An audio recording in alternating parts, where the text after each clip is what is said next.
Hello, everybody. Welcome to another episode of the Professor Interviews. I am Jenna Lozoya, and I am the Publicity Chair for ASCE. And today, here I am with Professor Ozevin. Hi, everyone. My name is Didam. I'm a professor at UIC, a civil engineering department. I've been here for 15 years. Great. Thank you so much for taking the time for being here today. I have a couple questions to ask you. Yeah. So, first question, your academic journey started in Turkey and took you to Leh University. What inspired you to pursue civil engineering, and how did you find your passion for structural health monitoring? Okay, great question. So, as you know, Turkey is in a seismic region. So we have a lot of earthquakes, a lot of structures failures. So it's a discipline highly ranked in our country. And also in my family, we had a lot of civil engineers. One of my uncles worked in abroad, and at that time he was bringing us goodies like toys from abroad. I thought that's a cool discipline that you can actually explore overseas, do interesting projects, and also be an impactful professional to help the society. And in terms of how I switched from structural engineering, that was my first goal when I came to US for PhD, to structural health monitoring is about the PhD work I did. It was a collaboration between Lehigh and Carnegie Mellon. So that's how I learned about SHM techniques and how we can monitor the structures so we can actually take precautions before it fails. It can apply to the earthquake, it could be applied to traffic load, or any kind of hazards that can cause the defects that we can detect at early stage that no lives will be lost. Okay, thank you. Okay, was there a moment in your early academic or professional career when you realized your work would help transform how we understand infrastructure safety? Yeah, that's especially happened to me when I finished my PhD and joined the industry. So before I joined UIC, I worked in the industry for years. So we've been involved with many different projects, putting the sensors in suspension bridges or oil and gas structures to make sure that again, we can first make sure the safety, that's the number one. The second, also every time, for example, you have a leak in pipes, you lose a lot of materials. How we can detect them at the early stage so we can repair them before we are losing a lot of materials. So, and also I try to emphasize that this monitoring technologies need to be adapted during the design stage. So we need to connect our structural design with the monitoring techniques so that they kind of align with each other to solve much more effective solutions. Okay, thank you. Mentorship plays a crucial role in STEM fields. What advice do you offer to students, especially women aspiring to enter civil engineering? Yeah, very good question. So for me, I always had my mentors. That's, how you become successful, how you solve the problems. Then you don't feel alone, right? So finding the right mentor takes time. So you need to get the person, you need to trust, and also it should be two-sided dialogues, not just the one-sided. So wherever you are, it could be early career or late career, you always need mentors in your life. It could be from your environment, or it could be in a different institution. But the mentors are very, very important wherever you are in your career. So it could, again, for women, it doesn't need to be women as a mentor. Actually, most of my mentors are not women. So it's just, again, the person you can trust, you can open up, and then you know that you're going to get a good advice when you come across challenges. Okay, thank you. You've led research on elastic wave-based damage detection and MEMS sensors. What excites you most about these tools what excites you most about how these tools are evolving? Yeah, very good question. So because of the nature of my PhD work, we worked on sensor development. So I took this over when I joined UIC as an assistant professor. So since 2010, we're working on different kind of sensors reducing the size, the cost, and also pushing the boundaries for different harsh environments like nuclear or space structures. So what excites me most right now, the one that we've been working in last 10 years, are towards the more commercialization stage. So there are a lot of people around the world using the sensor, and we are seeing their results, and we're seeing their excitement from the results. So that's very rewarding that, you know, all the years of efforts, some people are appreciating and using them. Oh, that's awesome. That's awesome. Your patent acoustic sensor represents a significant advancement in infrastructure monitoring. Can you discuss its development and potential real-world applications? Yeah, so right now for this sensor, we are working with several institutions for monitoring concrete structures. For example, if you have a post-tension, pre-tension concrete, wire break can cause acoustic signals, and then we can detect with the sensor that we have.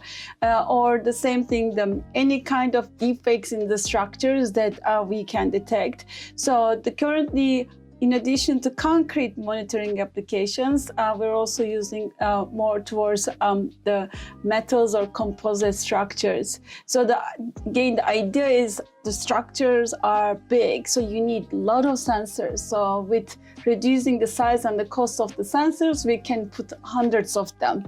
So then that will increase the resolution of the monitoring technology.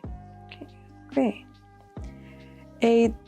A Department of Energy project you're working on explores MEMS ultrasonic sensors in high temperature environments. What are the biggest challenges in developing sensors that can survive those extreme conditions? Yeah, very good question.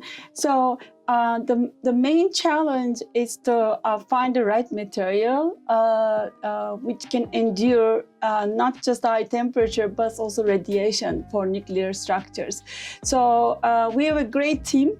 So it's not just PI's effort. So we have postdocs, the industry partners, Argonne Nation Lab. So our bi-weekly meetings, consistent work without giving up, finalize something that's workable. So the most challenging, again, the finding the right material which can endure to that temperature. Okay, thank you. You've received the NSF Career Award and multiple faculty honors.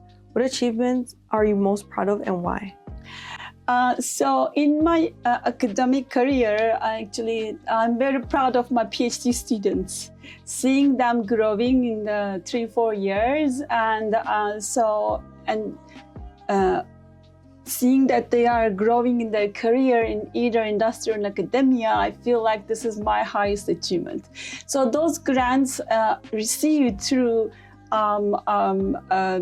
preliminary results that we obtain in the laboratory, and you get those results through your PhD students.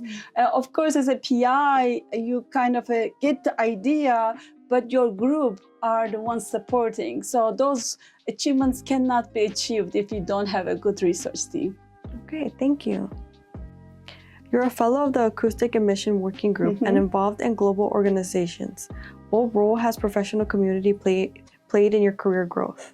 Yes, the community is very important. They support you all the time. One is, we talk about the mentorship. The other one, like when you write proposals, they support you. Especially this Acoustic Emission Working Group is a very, very local specialized group. So we're about 30 to 40 people in academics, focus on improving this acoustic emission technology.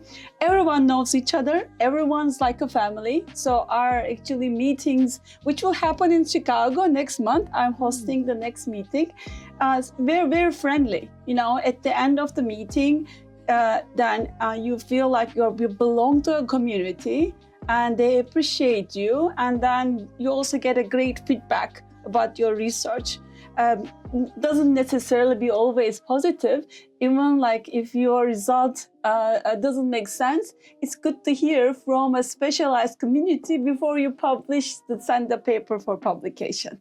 So it is, I think again, it's a small community and you feel belonging, and also you feel like you're a part of a society.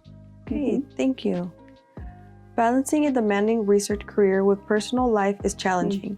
How do you manage these responsibilities and what motivates you to keep pushing boundaries? Yeah, very good question. So when you're an assistant professor, there's no life-work balance. It's work overweights the life.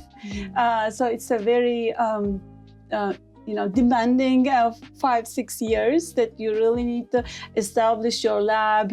You get grants, you graduate PhD students, teaching and service. So in order to pass that time, again, you need a good support system. You need a good lab, good grad students, and also family supporting you if you have children. So otherwise, it becomes very, very stressful. The one other thing I do, I can go back 10 years back. I can find out what I did that day. I write every day what I want to do, and I cross the ones down, and then the other ones move to the next day. So I'm pretty organized person in that aspect. Try to make sure that first I have these priorities, like, if I'm teaching, course is the priority. If I have a proposal, that's a priority. So then I divide my time accordingly. So, but again, I keep track of everything I do every day. So this way, once you have the check mark done, you have a good feeling you achieved something. And I also try to divide my time, focus time, like I turn off all notifications. If I write a paper or write a proposal, and we call like much shallow work, responding emails, quick meetings, try to balance that every day. So, and also, you need to have some life out of work. So it's also very important for mental health. Yeah, for sure. Okay, the NASA CISM Center for In-Space Manufacturing project is linked on your faculty profile. Can you share what your contributions is to that initiative and what excites you most about space-related applications of your research? Sure. So that's a very exciting center for 5 years. Hopefully that will be sustainable over the years. So the mastermind behind the center is Professor Yayu Pan from Mechanical Industrial Engineering.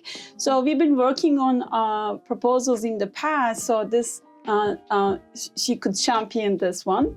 And so our work is, so you in the space, you have a limited material and you have to print something functional.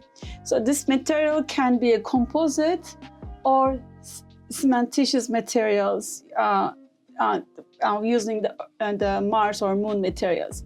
So the idea is, first, as a structural health monitoring person, I want to make sure that whatever we produce, defect-free. There's no pores, there's no delaminations, so then we can actually quantify the functionality of the part manufacturing during the process.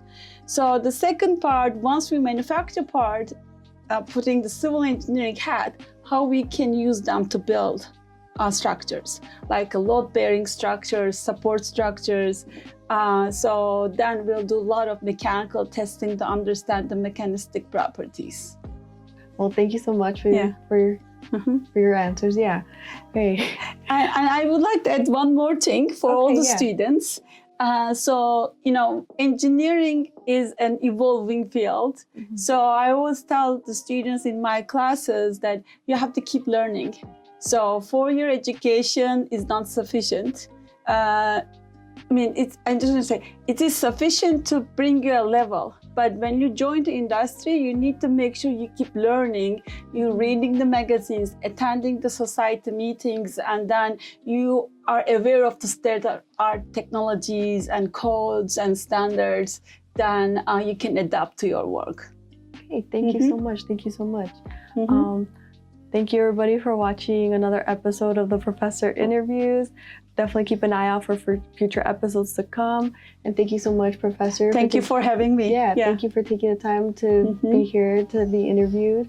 And thank you. Bye, everybody. Bye.